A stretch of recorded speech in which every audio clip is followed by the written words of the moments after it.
Et parmi les invités du séminaire, Olivier Christen, bonsoir, bienvenue. Bonsoir. Vous êtes directeur des affaires criminelles et des grâces. L'ice, la cocaïne, le cannabis, 3 problématiques différentes, mais ici, la priorité numéro 1 des autorités, c'est d'enrayer l'importation de méthamphétamine.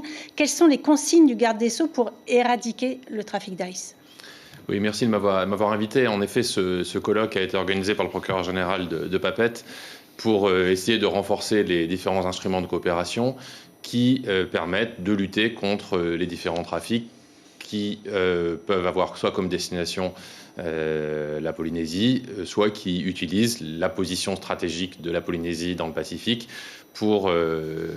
comme point d'attache pour les navires qui vont amener là plutôt la cocaïne depuis les côtes américaines vers l'Australie ou la Nouvelle-Zélande. Ce qui inquiète les familles ici aujourd'hui, c'est le trafic d'ice. Quelle réponse apportez-vous ? Alors, dans les politiques qui ont été définies par le gouvernement et donc par le garde des Sceaux en ce qui concerne le trafic de stupéfiants, l'objectif est d'attaquer à la fois l'offre et la demande. La demande, c'est évidemment les consommateurs. C'est à la fois des politiques qui doivent être mises en œuvre sur le plan pénal, mais alliées avec des politiques de santé publique très importantes compte tenu des impacts qu'a la consommation d'ice. Et puis, à côté de ça, travailler évidemment sur l'ensemble des trafics, comme l'a indiqué le sujet, puisque c'est un trafic qui rapporte beaucoup d'argent, qui est organisé depuis les pays d'Amérique latine. Ouais, 2500 euros, soit 300 000 francs Pacifique le gramme d'ice. Cela génère des flux financiers. Les transactions se font en liquide. Il faut blanchir l'argent issu du trafic. C'est l'un des points de vulnérabilité des trafiquants. C'est l'un des points de vulnérabilité.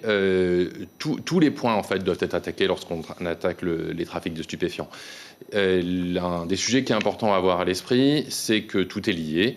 Il n'y a pas d'offre s'il n'y a pas de demande. Il n'y a pas de consommation qui ne valide pas en fait le principe du trafic.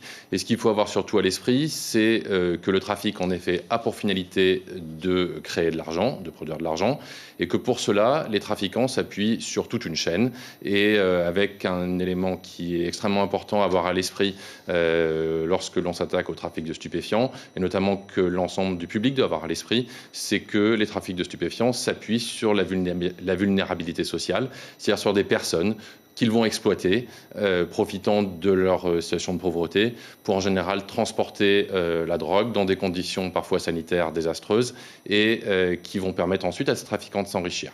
Ça va générer de l'argent et l'un des points de travail, et c'est un de ceux qui est abordé dans le cadre du séminaire, est en effet de lutter contre le blanchiment d'argent, de récupérer les fonds.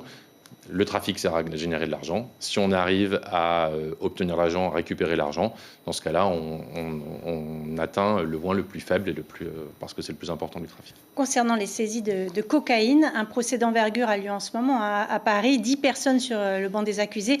On connaît le processus. Un départ du Panama, chargement au large des Galapagos, transit en Polynésie. Comment travaillez-vous concrètement avec vos homologues néo-zélandais ou australiens ? Alors c'est l'un du second grand sujet en fait du colloque qui est organisé par le procureur général. La Polynésie, ce que je disais tout à l'heure, par son positionnement dans le Pacifique, est au milieu de la route de la cocaïne entre l'Amérique et la côte australienne.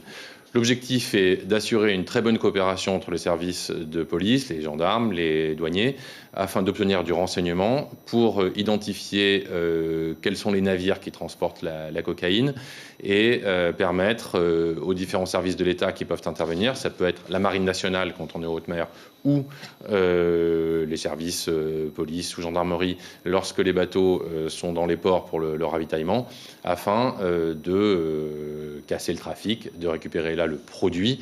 Et on peut aller encore plus loin dans cette coopération ? On peut toujours aller plus loin et c'est pour ça qu'il faut que les gens se rencontrent, les gens identifient quels sont les points sur lesquels ils peuvent travailler ensemble et renforcent ainsi par la connaissance, par l'évolution aussi des trafics qu'ils identifient les uns et les autres, comment est-ce qu'on peut renforcer cette coopération.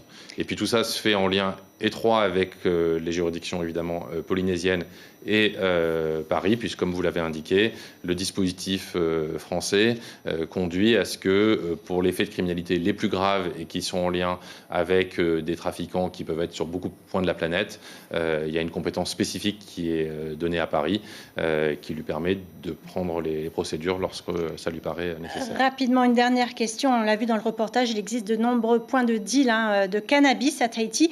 Près de 50% des jeunes Polynésiens de plus de 15 ans consommeraient du cannabis produit localement. L'usage du cannabis se banalise, c'est un fait. Comment vous l'expliquez? Est-ce qu'il y a un relâchement des autorités judiciaires en la matière? Je crois qu'il n'y a pas de relâchement des autorités judiciaires. Il faut savoir que, je vais vous donner juste 3 chiffres pour faire. Il y a 30% des plants de cannabis qui sont découverts et détruits sur l'ensemble du territoire national qui sont en Polynésie. 30% sur l'ensemble du territoire national. Le point de cannabis est souvent le point d'entrée dans la drogue. On sait que sur les consommateurs d'ice, en fait, 10% des consommateurs d'ice sont des consommateurs de cannabis au préalable. Il faut savoir enfin que sur l'ensemble de la population carcérale qui est en Polynésie, les personnes qui sont détenues, 30% sont liées à ces trafics de stupéfiants. Tout est lié. On lutte contre le cannabis. Lutter contre le cannabis, c'est lutter contre l'ensemble de la consommation de stupéfiants. C'est souvent un point d'entrée. C'est le point d'entrée qui va aller vers d'autres drogues plus lourdes derrière.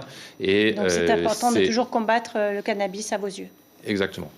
Un grand merci Olivier Christenne d'avoir accepté notre invitation. Je rappelle que vous êtes directeur des affaires criminelles et des grâces. Un grand merci. Merci Marie.